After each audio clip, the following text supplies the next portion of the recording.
울산 남구갑 출신 이재익 국회의원입니다. 저는 오늘 두 가지 문제에 대해서 저희 소견을 밝히고자 이 자리에 섰습니다.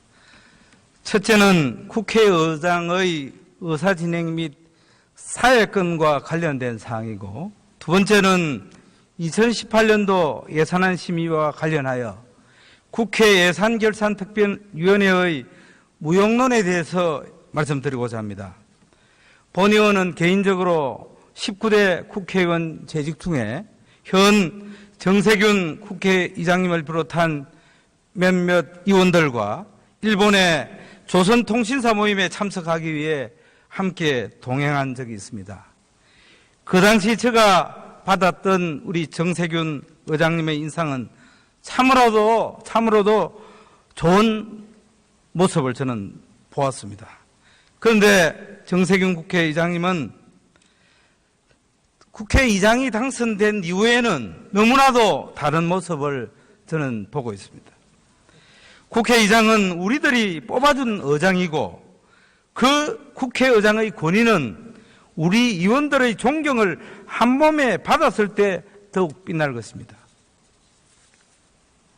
지난 12월 5일 화요일 저녁은 정세균 의장이 처음 취임사를 통해 밝혀왔던 통합의 정치와는 너무나도 다른 모습이었습니다.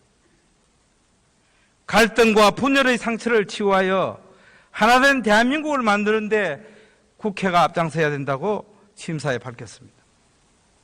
그런데 어떻게 국회 의석수 116명을 가지고 있는 제1야당이 의원총회 중에 있는데 본회의를 열어서 법인세법과 소득세법 두 건을 통과시켰습니다. 저는 1980년대 민주화운동을 한 사람입니다. 저는 참으로 그날 밤 이후에 잠을 잘 수가 없었습니다. 제가 많은 선배들 물어봤습니다. 이런 적이 있느냐고. 한 번도 없었다고. 분명히 의장님께서는 야당 대표에게 연락은 했을 겁니다. 그렇지만은 연락하고 입장 안 한다고 해서 일방적으로 의안을 두 건이나 상정했다고 하는 것은 있을 수 없는 일이고 독재 시대 때도 있었던 일이 아닙니다. 어떻게 이 일을 그냥 넘어간단 말입니까? 저는 정말 이 부분은 우리 대한민국의 민주화를 위해서 그토록 처절하게 싸웠던 민주 인사에 대한 모독이고, 우리 국회사회에 영원히 지울 수 없는 오점을 저는 남겼다 저는 생각합니다. 이 부분에 대해서 정세균 의장께서는 충분하게 해명하고 다시는 이런 일들이 있어서는 안 되겠다는 말씀을 분명히 말씀을 드립니다. 두 번째로 저는 예산결산특별위원회의 무용론에 대해서 말씀드리고자 합니다. 국회 예산특별위원회는 모두가 알고 있다시피 1년간 상시위원회로 활동하고 또 그렇게 전문적인 지식을 갖고 1년 동안 활동을 하고 있습니다. 그런데 2018년도 예산안 심의를 보면서 저는 참으로 우리 국회가 과연 예결위를 가동할 필요가 있는가, 저는 회의를 했습니다. 국회 원내대표 정책위장들이 거의 다 예산안을 주물려 왔고, 그 뒤에는 거의 다 지도부가 뒷거래로 다 마무리해졌습니다. 저는 이 국민들이 용서할 수 없다고 생각합니다. 특히 국민의당은 법인세법 인상, 혈세 공무원 정원, 또 중소기업 재정 혈세 지원 등 이런 부분에 분명히 반대했으면서도 막판에는 다 동의했습니다. 또한 얼토당도 않은 개헌 문제와 선거구제 이런 부분을 갖고 이거는 분명히 언론 또 아니면 이 문자 메시지를 통해서 다 공개가 됐습니다만은 이런 일들이 다시는 있어서는 안 되겠다는 말씀 드리고, 국회의 권위를 위해서도 우리 정세균 의장님은 다시는 이러한 일이 제발 되지 않도록 하는 재발 방지책을 본인께서도 구축해 주시고 또 우리 의원들도 대한민국의 국회의 본의를 위해서도 다시는 이런 일이 있어서는 안 되겠다고 하는 자성을 본의원도 하고 이 자리에 있는 여러 의원님 여러분들도 자성하는 그런 계기가 되어야 되겠다는 말씀으로 충정의 마음에서 한 말씀 드렸습니다. 네, 감사합니다. 네, 수고하셨습니다. 이채익 의원님 말씀 잘 들었는데 소수 의견인 것 같습니다. 다음은 인사에 대한 모독이고 우리 국회사회에 영원히 지울 수 없는 오점을 저는 남겼다 저는 생각합니다. 이 부분에 대해서 정세균 의장께서는 충분하게 해명하고 다시는 이런 일들이 있어서는 안 되겠다는 말씀을 분명히 말씀을 드립니다. 두 번째로 저는 예산결산특별위원회의 무용론에 대해서 말씀드리고자 합니다. 국회 예산특별위원회는 모두가 알고 있다시피 1년간 상시위원회로 활동하고 또 그렇게 전문적인 지식을 갖고 1년 동안 활동을 하고 있습니다. 그런데 2018년도 예산안 심의를 보면서 저는 참으로 우리 국회가 과연 예결위를 가동할 필요가 있는가 저는 회의를 했습니다. 국회 원내대표 정책위장들이 거의 다 예산안은 국회의장이 당선된 이후에는 너무나도 다른 모습을 저는 보고 있습니다.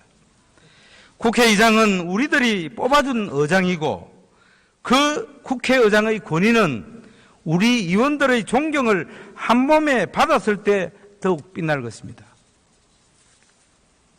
지난 12월 5일 화요일 저녁은 정세균 의장이 처음 취임사를 통해 밝혀왔던 통합의 정치와는 너무나도 다른 모습이었습니다. 갈등과 분열의 상처를 치유하여 하나된 대한민국을 만드는 데 국회가 앞장서야 된다고 취임사에 밝혔습니다. 그런데 어떻게 국회 의석수 116명을 가지고 있는 제1야당이 의원총회 중에 있는데 본회의를 열어서 법인세법을 주물려 왔고 그 뒤에는 거의 다 지도부가 뒷거래로 다 마무리되었습니다. 저는 이 국민들이 용서할 수 없다고 생각합니다. 특히 국민의당은 법인세법 인상, 혈세 공무원 정원, 또 중소기업 재정 혈세 지원 등 이런 부분에 분명히 반대했으면서도 막판에는 다 동의했습니다. 또한 얼토당도 않은 개헌 문제와 선거구제 이런 부분을 갖고 뭐 이거는 분명히 언론 또 아니면 이 문자 메시지를 통해서 다 공개가 됐습니다만은 이런 일들이 다시는 있어서는 안 되겠다는 말씀 드리고 국회의 권위를 위해서도 우리 정세균 의장님은 다시는 이러한 일이 제발 되지 않도록 하는 재발 방지책을 본인께서도 구축해 주시고. 울산 남구갑 출신 이재익 국회의원입니다. 저는 오늘 두 가지 문제에 대해서 저희 소견을 밝히고자 이 자리에 섰습니다. 첫째는 국회의장의 의사진행 및 사회권과 관련된 사항이고 두 번째는 2018년도 예산안 심의와 관련하여 국회 예산결산특별위원회의 무용론에 대해서 말씀드리고자 합니다. 본 의원은 개인적으로 19대 국회의원 재직 중에 현 정세균 국회의장님을 비롯한 몇몇 의원들과 일본의 조선통신사 모임에 참석하기 위해 함께 동행한 적이 있습니다. 그 당시 제가 받았던 우리 정세균 의장님의 인상은 참으로도 좋은 모습을 저는 보았습니다. 그런데 정세균 국회의장님과 소득세법 두 건을 통과시켰습니다. 저는 1980년대 민주화운동을 한 사람입니다. 저는 참으로 그날 밤 이후에 잠을 잘 수가 없었습니다. 제가 많은 선배들 물어봤습니다. 이런 적이 있느냐고. 한 번도 없었다고. 분명히 의장님께서는 야당 대표에게 연락은 했을 겁니다. 그렇지만은 연락하고 입장 안 한다고 해서 일방적으로 의안을 두 건이나 상정했다고 하는 것은 있을 수 없는 일이고 독재 시대 때도 있었던 일이 아닙니다. 어떻게 이 일을 그냥 넘어간단 말입니까? 저는 정말 이 부분은 우리 대한민국의 민주화를 위해서 그토록 처절하게 싸웠던 민주